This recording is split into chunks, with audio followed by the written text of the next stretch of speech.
Bismillahirrahmanirrahim və bihi nəsta'in innehu xeyrun nasirin və mu'in. Sallallahu ala seyyidina Muhammedin və əhl-i beytihi t-tahirin və la'natullah ala a'daihim a'da'allah ila liqa'illah amma ba'd. Allahumma vaffiqna lima tuhibbu və tərda. Allahın lütfündə bugün ibrətamiz hadisələr, hekayətlər bəhsində Allama Məclisi rəhmətli Bəharul Ənvar kitabından nəql elədi ki, bu hadisə yenə də Ümmü Sələmə ilə bağlıdır. Ümmü Sələmə buyurur ki, mən Həzrəti Rəsul Meymunə adlı xanımının evində idi, mən də qonaq idim. Buyurur, bu zaman Peyğəmbər-i Əkrəmin kör bir səhabəsi İbn-i Umm Məktum izin istəyir və daxil olur. Və biz də həmin otaqda idik. İslam Peyğəmbəri dönür və bizə buyurur ki, sizlər hicabınıza riayət edin. Ümmü Sələmə deyib, biz təəccüblə bir-birimizə baxdıq və mən Həzrəti Rəsuldan sual elədim. Ya Rəsuləllah, məgər səhabın səni görmür? Kör deyil məgər? İslam Peyğəmbəri buyurdu, bəli, kör deyil. Buyurur, bəs əgər kördürsə, hicabın nə mənası var riayət eləməyə? Onsuz da görmür, məni görmür. İstir hicablı olun, istir hicabsız. İslam Peyğəmbəri buyurur ki, o naməhrəm sizi görür. Siz ki, onu görürsünüz.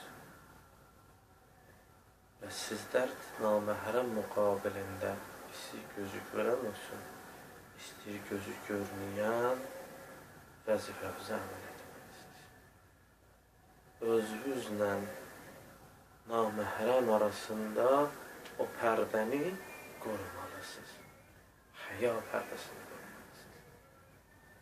Burada yadıma Həzrət Əli əleyhissalamın hədisi düşür. Buyurur Həzrət Əmir ki, həyası olmayanın dini imanı olmaz. Elə şeytan bu cür insanı yoldan çıxardır.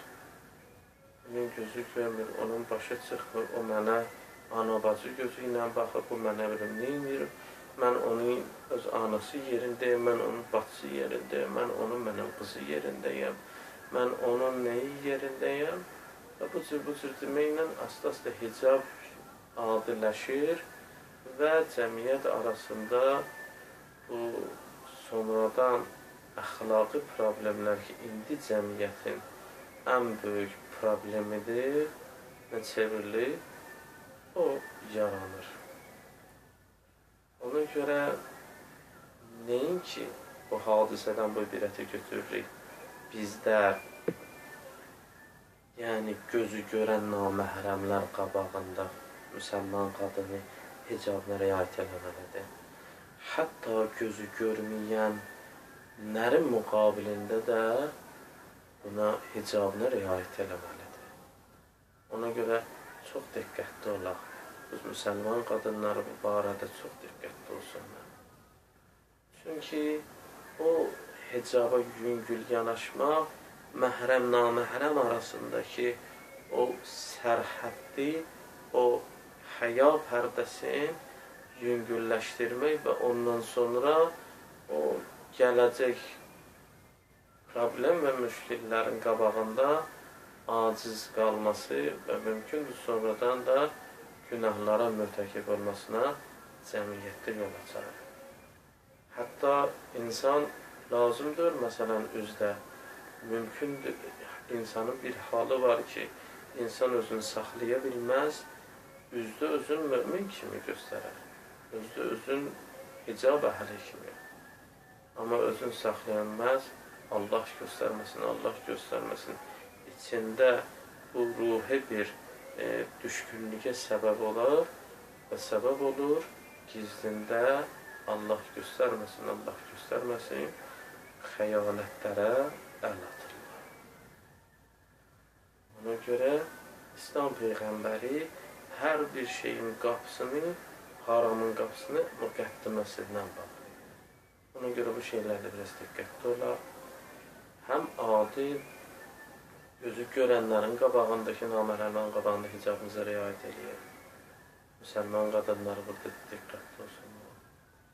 Və ikincisi də hətta gözü görməyən olsa, başı, məsələn deyirsən ki, başı düşmür, bu mənə filan gözlə, anası gözü ilə baxır, bacısı gözü ilə baxır, qızısı gözü ilə baxır, bunlar hamısı boş sözlərdir. Burada riayət edir. Bir də bu hadisə vaxtı mən bir İslami hökmü də deyim, hicab təkcə baş bağlamaqdır. Bugün təəssüflər olsun cəmiyyətimizdə bizlərin başlarını bağlayırlar, ya eyinlərinə giydikləri paltarlar çox dar olub, bütün bədənləri görsənir, bədən üzvləri. Bu qadınlar başlarını bağlasalar da hicabsız hökmündədirlər. Və yaxud elə paltarlar giyinirlər ki, cəlb edicidir, naməhrəm istərseniz ona baxır və onun gözəlliyinə həzz alır, onun bədəninə baxmağa məcbur olur. Və bu cürdə bir qadın paltar giysə ki, bütün nəzərləri özünə cəlb eləsin və o cür paltar ki, nəzərləri özünə cəlb edir, onu da giysə, hicabsız hökmündədir bu qadınlar. Allaha pənah aparırıq bu cür məkirlərdən, bu cür hilələrdən və bu cür